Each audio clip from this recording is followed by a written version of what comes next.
Hi ನಮಸ್ತೆ ಎಲ್ಲರಿಗೂ info media ಜಗತ್ತು ಚಾನಲಿನ ಮತ್ತೊಂದು ವಿಡಿಯೋಗೆ ಸ್ವಾಗತ ಸುಸ್ವಾಗತ. ಸ್ನೇಹಿತರೆ, ಎಲ್ಲರೂ ಹೇಗಿದ್ದೀರಾ? ಎಲ್ಲರೂ ಚೆನ್ನಾಗಿದ್ದೀರಾ ಅಂದ್ಕೊಂಡಿದ್ದೀನಿ. ನಾನು ಕೂಡ ತುಂಬಾ ಚೆನ್ನಾಗಿದ್ದೀನಿ. ಎಲ್ಲರೂ ಚೆನ್ನಾಗಿದ್ದೀರಾ ಅಂದ್ಕೊಂಡು ಭಾವಿಸ್ಕೊಂಡು ಇವತ್ತಿನ ಒಂದು ವಿಡಿಯೋನ ಶುರು ಮಾಡಿಬಿಡೋಣ. ಇವತ್ತಿನ ಒಂದು ವಿಡಿಯೋದಲ್ಲಿ ಮಕರ ರಾಶಿಯವರಿಗೆ ಸ್ನೇಹಿತರೆ ಅಕ್ಟೋಬರ್ 2025ರಲ್ಲಿ ಸಾಕಷ್ಟು ಬದಲಾವಣೆಯನ್ನು ನಿಮ್ಮ ಜೀವನದಲ್ಲಿ ನೋಡಲಿದ್ದೀರಿ.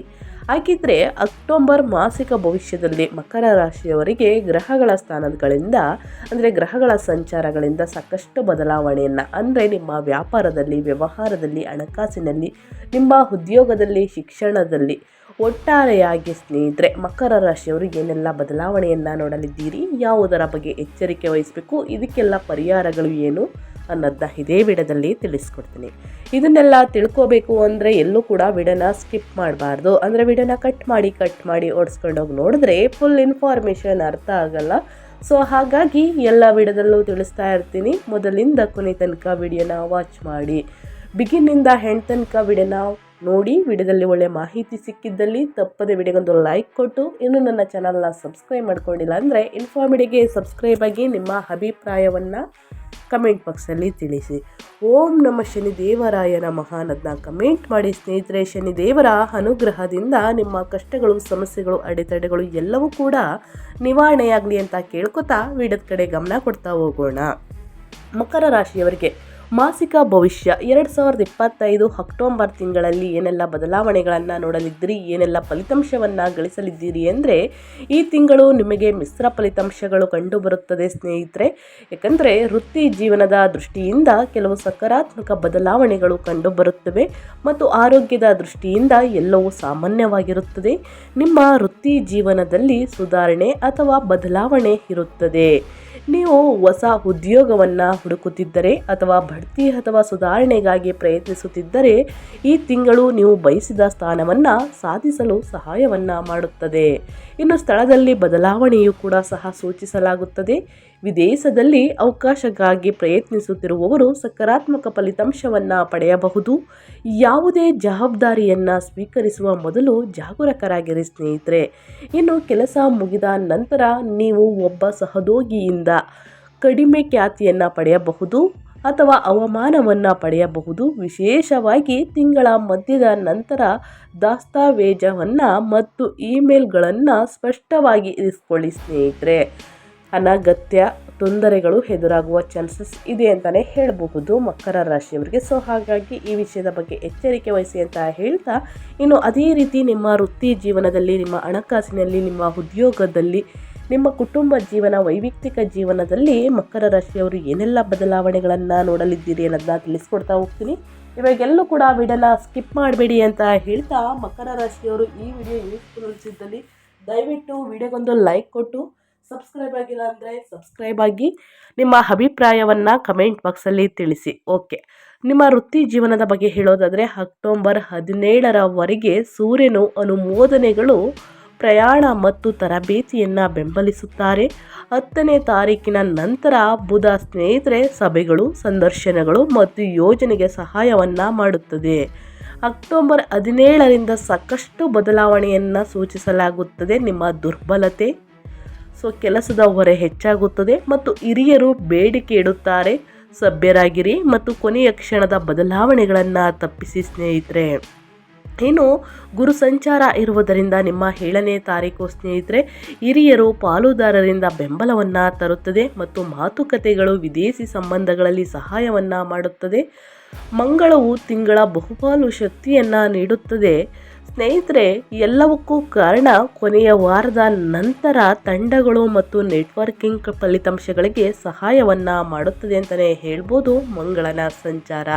ಸೊ ಹಾಗಾಗಿ ಯಾವ ದಿನಾಂಕದಂದು ಎಚ್ಚರಿಕೆ ವಹಿಸಬೇಕು. ಇನ್ನು ಆಸ್ತಿ ಖರೀದಿ ಮಾಡುವುದಕ್ಕೆ, ವಾಹನ ಖರೀದಿ ಮಾಡುವುದಕ್ಕೆ ದಿನಾಂಕಗಳು ಚೆನ್ನಾಗಿದೆಯಾ, ಯಾವ ದಿನ ಖರೀದಿ ಮಾಡಿದರೆ ಒಳಿತಾಗಲಿದೆ ಅನ್ನೋದನ್ನ ನೋಡ್ತಾ ಹೋಗೋಣ.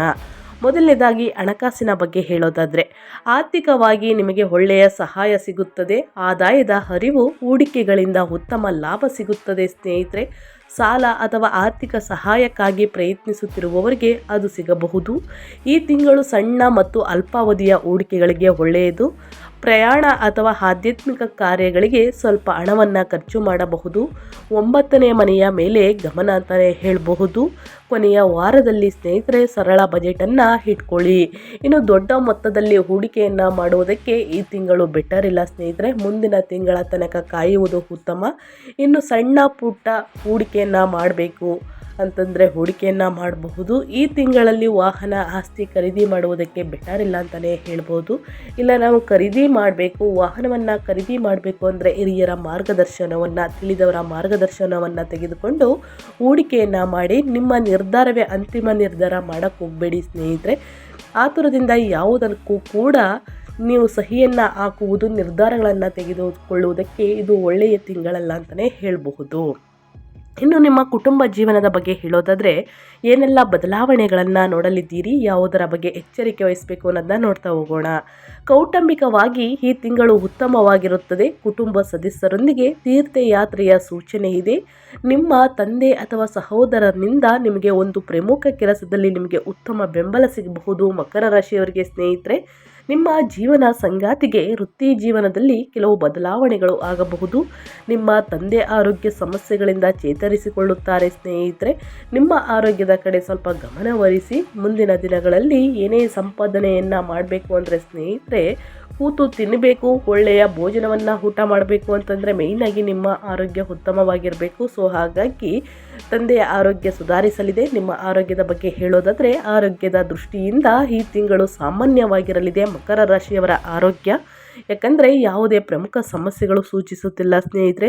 ನೀವು ಬೆನ್ನು ನೋವು, ತಲೆನೋವು, ಕಣ್ಣಿನ ತೊಂದರೆಗಳಿಂದ ಬಳಲಬಹುದು. ಸೊ ಆ ವಿಷಯದ ಬಗ್ಗೆ ಎಚ್ಚರಿಕೆ ವಹಿಸಿ. ಆ ನೋವಿನ ಬಗ್ಗೆ ಸ್ನೇಹಿತರೆ ಬಹಳಷ್ಟು ಎಚ್ಚರಿಕೆ ವಹಿಸಬೇಕಾಗುತ್ತದೆ. ಸ್ಕ್ರೀನ್ ಸಮಯವನ್ನು ಕಡಿಮೆ ಮಾಡಿ, ಅಂದರೆ ಮೊಬೈಲ್ ನೋಡುವುದು, ಲ್ಯಾಪ್ಟಾಪ್ ನೋಡುವುದು ಮುಂತಾದವುಗಳನ್ನು, ಟಿವಿಯನ್ನು ನೋಡಬೇಕಾದ್ರೆ ಸ್ನೇಹಿತರೆ ಆದಷ್ಟು ಕಡಿಮೆ ಮಾಡಬೇಕಾಗುತ್ತದೆ. ವಿರಾಮಗಳನ್ನು ತೆಗೆದುಕೊಳ್ಳಿ, ವಿಶ್ರಾಂತಿಯನ್ನು ತೆಗೆದುಕೊಳ್ಳಿ, ಸರಿಯಾದ ಆಹಾರದ ಪದ್ಧತಿಯನ್ನು ಸರಿಪಡಿಸಿಕೊಳ್ಳಿ.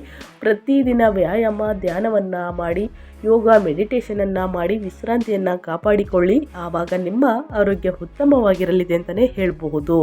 ಸಾಕಷ್ಟು ಬದಲಾವಣೆಯನ್ನು ನೋಡಲಿದ್ದೀರಿ ಸ್ನೇಹಿತರೆ. ಅಷ್ಟೇನು ದೊಡ್ಡ ಸಮಸ್ಯೆಗಳು ಕಾಡುವುದಿಲ್ಲ ಅಂತಲೇ ಹೇಳ್ಬೋದು. ಇನ್ನು ವ್ಯವಹಾರದ ಬಗ್ಗೆ ಹೇಳೋದಾದರೆ ವ್ಯವಹಾರದಲ್ಲಿ ಏನೆಲ್ಲ ಬದಲಾವಣೆಗಳನ್ನು ಈ ತಿಂಗಳಲ್ಲಿ ನೋಡಲಿದ್ದೀರಿ, ಯಾವುದರ ಬಗ್ಗೆ ಎಚ್ಚರಿಕೆ ವಹಿಸಬೇಕು ಅನ್ನೋದನ್ನ ನೋಡ್ತಾ ಹೋಗೋಣ. ಹೌದು ಸ್ನೇಹಿತರೆ, ವ್ಯವಹಾರದ ಬಗ್ಗೆ ಹೇಳೋದಾದರೆ ಮಕರ ರಾಶಿಯವರಿಗೆ, ಉದ್ಯಮಿಗಳಿಗೆ ವ್ಯವಹಾರದಲ್ಲಿ ಕೆಲವು ಬದಲಾವಣೆಗಳು ಕಂಡುಬರುತ್ತವೆ. ಹೊಸ ಒಪ್ಪಂದಗಳು ಅಥವಾ ಪಾಲುದಾರಿಕೆ ಪತ್ರಗಳ ವಿಸ್ತರಣೆಯ ಸೂಚನೆ ನೀಡುವಂತಿಲ್ಲ. 3ನೇ ವಾರದಿಂದ ವ್ಯವಹಾರವು ಉತ್ತಮ ವಿಚಾರಣೆಗಳು ಮತ್ತು ಆದೇಶಗಳೊಂದಿಗೆ ಸುಧಾರಿಸಲು ಪ್ರಾರಂಭವಾಗುತ್ತವೆ. ಮೊದಲ 2 ವಾರಗಳು ಆದಾಯಕ್ಕೆ ಸಾಮಾನ್ಯ ಅಂತಲೇ ಹೇಳ್ಬೋದು. ಹೊಸ ಉದ್ಯಮವನ್ನು ಪ್ರಾರಂಭಿಸಲು ಇದು ಒಳ್ಳೆಯ ತಿಂಗಳಲ್ಲ. ಮುಂದಿನ ಚಕ್ರದಲ್ಲಿ ಸ್ಪಷ್ಟ ಸಂಕೇತಗಳಿಗಾಗಿ ಕಾಯಿರಿ ಅಂತಲೇ ಹೇಳಬಹುದು. ಯಾವುದೇ ಹೂಡಿಕೆಯನ್ನು ಮಾಡ್ತೀವಿ ಅಂತಂದರೆ ಸ್ನೇಹಿತರೆ, ಹೂಡಿಕೆಯಿಂದ ಹಣವನ್ನು ತೆಗೆದುಕೊಳ್ಬೇಕು ಅಂತಂದರೆ ಸ್ನೇಹಿತರೆ ಈ ತಿಂಗಳು ಆದಷ್ಟು ಒಳ್ಳೆಯದಲ್ಲ ಅಂತಲೇ ಹೇಳ್ಬೋದು, ಒಳ್ಳೆಯ ತಿಂಗಳಲ್ಲ ಅಂತಲೇ ಹೇಳ್ಬೋದು. ಮುಂದಿನ ತಿಂಗಳ ತನಕ ಕಾಯುವುದು ಬಹಳ ಉತ್ತಮ ಸ್ನೇಹಿತರೆ ಮಕರ ರಾಶಿಯವರು. ಸೊ ಹಾಗಾಗಿ ವ್ಯಾಪಾರ ವ್ಯವಹಾರದಲ್ಲಿ ಸಾಮಾನ್ಯವಾಗಿ ಆದಾಯವನ್ನು ನೋಡಲಿದ್ದೀರಿ. ಸೊ ಹಾಗಾಗಿ ಏನೆಲ್ಲ ಖರೀದಿ ಮಾಡಬೇಕು ಅಂದ್ಕೊಂಡಿದ್ದೀರಾ ಮುಂದಿನ ತಿಂಗಳ ತನಕ ಕಾಯುವುದು ಬಹಳ ಮುಖ್ಯವಾಗುತ್ತದೆ. ಇನ್ನು ವಾಹನವನ್ನು ಚಲಾಯಿಸಬೇಕಾದ್ರೆ ಸ್ವಲ್ಪ ಬಹಳಷ್ಟು ಎಚ್ಚರಿಕೆ ವಹಿಸಿ. ಇನ್ನು ಯಾರನ್ನು ಕೂಡ ಕುರುಡರಾಗಿ ನಂಬಕ್ಕೆ ಹೋಗಬೇಡಿ, ಯಾರಿಗೂ ಕೂಡ ಸಾಲವಾಗಿ ಕೊಡಕ್ಕೆ ಹೋಗಬೇಡಿ. ಮುಂದಿನ ದಿನಗಳಲ್ಲಿ ನೀವೇ ಹಣಕಾಸು ಪ್ರಾಬ್ಲಮ್ ಎದುರಾಗುವ ಚಾನ್ಸಸ್ ಇದೆ ಅಂತಲೇ ಹೇಳ್ಬೋದು. ಸೊ ಹಾಗಾಗಿ ಹಣವನ್ನು ಹೂಡಿಕೆ ಮಾಡುವುದು ಉತ್ತಮ. ಅನಗತ್ಯ ಖರ್ಚುಗಳನ್ನು ಮಾಡುವುದು, ಅನಗತ್ಯ ವಸ್ತುಗಳನ್ನು ಖರೀದಿ ಮಾಡುವುದನ್ನು ಸ್ಟಾಪ್ ಮಾಡಿ ಅಂತ ಹೇಳ್ತಾ, ಇನ್ನು ವಿದ್ಯಾರ್ಥಿಗಳ ಬಗ್ಗೆ ಹೇಳೋದಾದರೆ ಶಿಕ್ಷಣದಲ್ಲಿ ಏನೆಲ್ಲ ಫಲಿತಾಂಶವನ್ನು ಈ ತಿಂಗಳಲ್ಲಿ ನೋಡಲಿದ್ದೀರಿ, ಯಾವುದರ ಬಗ್ಗೆ ವಿದ್ಯಾರ್ಥಿಗಳು ಎಚ್ಚರಿಕೆ ವಹಿಸಬೇಕು ಅನ್ನೋದನ್ನ ನೋಡ್ತಾ ಹೋಗೋಣ. ವಿದ್ಯಾರ್ಥಿಗಳಿಗೆ ಉತ್ತಮ ಸಮಯವನ್ನು ಕಳೆಯುತ್ತಾರೆ ಈ ತಿಂಗಳು ಅಂತಲೇ ಹೇಳಬಹುದು. ಶಿಕ್ಷಕರು ನಿಮ್ಮನ್ನು ಬೆಂಬಲಿಸುತ್ತಾರೆ ಸ್ನೇಹಿತರೆ, ಮತ್ತು ನಿಮ್ಮ ಆತ್ಮವಿಶ್ವಾಸ ಕೂಡ ಹೆಚ್ಚಾಗುತ್ತದೆ. ನೀವು ಪರೀಕ್ಷೆಗಳು ಮತ್ತು ಅಧ್ಯಯನಗಳಲ್ಲಿ ಉತ್ತಮ ಸಾಧನೆಯನ್ನು ಮಾಡ್ತೀರಾ. ವಿದೇಶಗಳಲ್ಲಿ ಪ್ರವೇಶಕ್ಕಾಗಿ ಕಾಯುತ್ತಿರುವವರಿಗೆ ಉತ್ತಮ ಫಲಿತಾಂಶ ಸಿಗಬಹುದು. ಕಷ್ಟಪಟ್ಟಿರುವುದಕ್ಕೆ ಒಂದು ಉತ್ತಮ ಪ್ರತಿಫಲ ಸಿಗಲಿದೆ ಅಂತಲೇ ಹೇಳ್ಬೋದು. ಮುಂದಿನ ದಿನಗಳಲ್ಲೂ ಕೂಡ ಉನ್ನತ ಫಲಿತಾಂಶವನ್ನು ನೋಡಬೇಕು ಅಂದರೆ ಗುರು ಹಿರಿಯರನ್ನ ಮಾತನ್ನು ಕೇಳುವುದು ಸ್ನೇಹಿತರೆ. ಮನೋರಂಜನೆ ಕಡೆ ಸ್ವಲ್ಪ ಗಮನವನ್ನು ಕಡಿಮೆ ಮಾಡಿ ಓದಿನ ಕಡೆ ಅತಿ ಹೆಚ್ಚಾಗಿ ಗಮನವನ್ನು ತೋರಿಸಿದ್ದಲ್ಲಿ ಸ್ನೇಹಿತರೆ, ಆಸಕ್ತಿಯನ್ನು ತೋರಿಸಿದ್ದಲ್ಲಿ ಮತ್ತಷ್ಟು ಫಲಿತಾಂಶವನ್ನು ನೋಡಲಿದ್ದೀರಿ ಅಂತಲೇ ಹೇಳ್ಬೋದು. ಮಕರ ರಾಶಿಯ ವಿದ್ಯಾರ್ಥಿಗಳಿಗೆ ಹೇಳೋದಾದರೆ ಈ ತಿಂಗಳು ಬೆಟರ್ ಇದೆ ಅಂತ ಹೇಳ್ತಾ ಸ್ನೇಹಿತರೆ, ನಿಮ್ಮ ವ್ಯಾಪಾರದಲ್ಲಿ, ವ್ಯವಹಾರದಲ್ಲಿ, ಹಣಕಾಸಿನಲ್ಲಿ ಏನಾದರೂ ಪ್ರಾಬ್ಲಮ್ ಆದರೆ ಏನೆಲ್ಲ ಪರಿಹಾರಗಳನ್ನು ಮಾಡಬೇಕು ಅನ್ನೋದನ್ನ ಇವಾಗ ಒಂದೊಂದಾಗಿ ತಿಳಿಸ್ಕೊಡ್ತಾ ಹೋಗ್ತೀನಿ. ಯಾರಿಗೆ ಏನೆಲ್ಲ ಪ್ರಾಬ್ಲಮ್ ಇದೆ ಆ ಪರಿಹಾರಗಳನ್ನು ಮಾಡುವುದು ಉತ್ತಮ. ಮೊದಲನೇದಾಗಿ ಸ್ನೇಹಿತರೆ, ಭಾನುವಾರದಂದು ಸೂರ್ಯನಿಗೆ ನೀರನ್ನು ಅರ್ಪಿಸಿ ಹಿರಿಯರೊಂದಿಗೆ ನಮ್ರತೆಯನ್ನು ಕಾಪಾಡಿಕೊಳ್ಳಿ. ಈ ರೀತಿ ಮಾಡುವುದರಿಂದ ಸ್ನೇಹಿತರೆ, ವ್ಯಾಪಾರದಲ್ಲಿ, ವ್ಯವಹಾರದಲ್ಲಿ ಇದ್ದ ಅಡೆತಡೆಗಳು ನಿವಾರಣೆಯಾಗಲಿದೆ. ಅಲ್ಪ ಲಾಭವನ್ನು ನೋಡ್ತಿರೋರು ಮುಂದಿನ ದಿನಗಳಲ್ಲಿ ಧನ ಸಂಪತ್ತು ಜಾಸ್ತಿ ಹೆಚ್ಚಾಗಲಿದೆ ಅಂತಲೇ ಹೇಳಬಹುದು. ಲಾಭವನ್ನು ಗಳಿಸಲಿದ್ದೀರಿ ಅಂತಲೇ ಹೇಳ್ಬೋದು ಈ ಒಂದು ಪರಿಹಾರವನ್ನು ಮಾಡುವುದರಿಂದ. ಇನ್ನು ಪ್ರತಿ ಶುಕ್ರವಾರ ಲಕ್ಷ್ಮೀ ಪೂಜೆಯನ್ನು ಮಾಡಿ ಪ್ರಯಾಣ ತೀರ್ಥಯಾತ್ರೆಯ ಸಮಯದಲ್ಲಿ ವಾದ ಮಾಡುವುದನ್ನು ತಪ್ಪಿಸಿ ಸ್ನೇಹಿತರೆ. ಇದಕ್ಕೂ ಕೂಡ ಧನ ಸಂಪತ್ತು ವೃದ್ಧಿಯಾಗಲಿದೆ. ಮನೆಯಲ್ಲಿ ಸ್ನೇಹಿತರೆ ಲಕ್ಷ್ಮೀ ಪೂಜೆಯನ್ನು ಮಾಡುವುದರಿಂದ ಸಂಪತ್ತು ಡಬಲ್ ಆಗದಿದೆ ಅಂತಲೇ ಹೇಳ್ಬೋದು. ಹಣದ ಸುರಿಮಳೆ ಅಂತಲೇ ಹೇಳಬಹುದು. ಯಾರೆಲ್ಲ ಹಣಕಾಸಿನ ಪ್ರಾಬ್ಲಮ್ ನೋಡ್ತಾ ಇರ್ತೀರ ಸ್ನೇಹಿತರೆ, ತುಂಬಾ ಹಣಕಾಸಿನ ಪ್ರಾಬ್ಲಮ್ ಎದುರಾಗಿರೋರು ಈ ಪರಿಹಾರವನ್ನು ಮಾಡಬೇಕಾಗುತ್ತದೆ. ಇನ್ನು ಅದೇ ರೀತಿ ಹಿರಿಯರನ್ನು, ಮಾರ್ಗದರ್ಶಕರನ್ನು ಗೌರವಿಸಿ ಗುರುವಾರದಂದು ಹಳದಿ ಸಿಹಿ ತಿಂಡಿಗಳನ್ನು ದಾನ ಮಾಡಿ ಬಡವರಿಗೆ ಮತ್ತು ನಿರ್ಗತಿಕರಿಗೆ ಸಿಹಿ ತಿಂಡಿಗಳನ್ನು ಕೊಡಿ ಸ್ನೇಹಿತರೆ. ನಿಮ್ಮ ಜೀವನದಲ್ಲಿ ಬಹಳಷ್ಟು ವೃದ್ಧಿಯಾಗಲಿದೆ ಅಂತಲೇ ಹೇಳ್ಬೋದು. ಗುರುದೇವರ ಆಶೀರ್ವಾದ ಸಿಗಲಿದೆ ಸ್ನೇಹಿತರೆ. ಸೊ ಹಾಗಾಗಿ ಪ್ರತಿ ಗುರುವಾರ ಈ ರೀತಿ ಮಾಡಬೇಕಾಗುತ್ತದೆ. ಇನ್ನು ಹಣದ ವಿಷಯಗಳಲ್ಲಿ ಎಚ್ಚರಿಕೆಯಿಂದ ಮಾತನಾಡಿ ಹಠಾತ್ ಖರೀದಿಗಳನ್ನು ತಪ್ಪಿಸಿ. ಎರಡನೇ ಮನೆಯಲ್ಲಿ ರಾಹುವಿನ ಸಂಚಾರ ಇರುವುದರಿಂದ ಸಾಕಷ್ಟು ಬದಲಾವಣೆಯನ್ನು ನೀವೇ ನೋಡಲಿದ್ದೀರಿ ಅಂತಲೇ ಹೇಳ್ಬೋದು. ಸ್ನೇಹಿತರೆ, ಯಾವ ರಾಶಿಯವರು ಏನೆಲ್ಲ ಪರಿಹಾರಗಳನ್ನು ಮಾಡಿದರೆ ಒಳಿತಾಗಲಿದೆ ಅನ್ನೋದನ್ನ ಪ್ರತಿಯೊಬ್ಬ 12 ರಾಶಿಯವರಿಗೂ ತಿಳಿಸ್ಕೊಡ್ತೀನಿ ಸ್ನೇಹಿತರೆ. ಸೊ ಇದನ್ನೆಲ್ಲ ತಿಳ್ಕೊಳ್ಳೋ ಇಂಟ್ರೆಸ್ಟ್ ಇದ್ದರೆ ದಯವಿಟ್ಟು ಇನ್ಫಾರ್ಮೇಡಿಗೆ ಸಬ್ಸ್ಕ್ರೈಬ್ ಆಗಿ ನಿಮ್ಮ ಅಭಿಪ್ರಾಯವನ್ನು ಕಮೆಂಟ್ ಬಾಕ್ಸಲ್ಲಿ ತಿಳಿಸಿ. ಯಾರೆಲ್ಲ ಸಬ್ಸ್ಕ್ರೈಬ್ ಮಾಡಿಕೊಂಡು ಪ್ರತಿನಿತ್ಯ ವಿಡಿಯೋ ವಾಚ್ ಮಾಡ್ತಿದ್ದೀರಾ ಅಂಥವರಿಗೆ ಥ್ಯಾಂಕ್ ಯು ಸೋ ಮಚ್ ಅಂತ ಹೇಳ್ತಾ ನಾನು ವಿಡಿಯೋನ ಎಂಡ್ ಮಾಡಿ ಮತ್ತೊಂದು ವಿಡಿಯೋದಲ್ಲಿ ಸಿಗ್ತೀನಿ. ನಿಮಗೂ ಮತ್ತು ನಿಮ್ಮ ಕುಟುಂಬಕ್ಕೆ ಶನಿ ದೇವರ ಆಶೀರ್ವಾದ ಸದಾ ಇರಲಿ ಅಂತ ಹೇಳ್ತಾ ಮತ್ತೊಂದು ವಿಡಿಯೋ ಜೊತೆ ಮತ್ತೊಂದು ಹೊಸ ಅಪ್ಡೇಟಲ್ಲಿ ಸಿಗ್ತೀನಿ. Thank you for watching.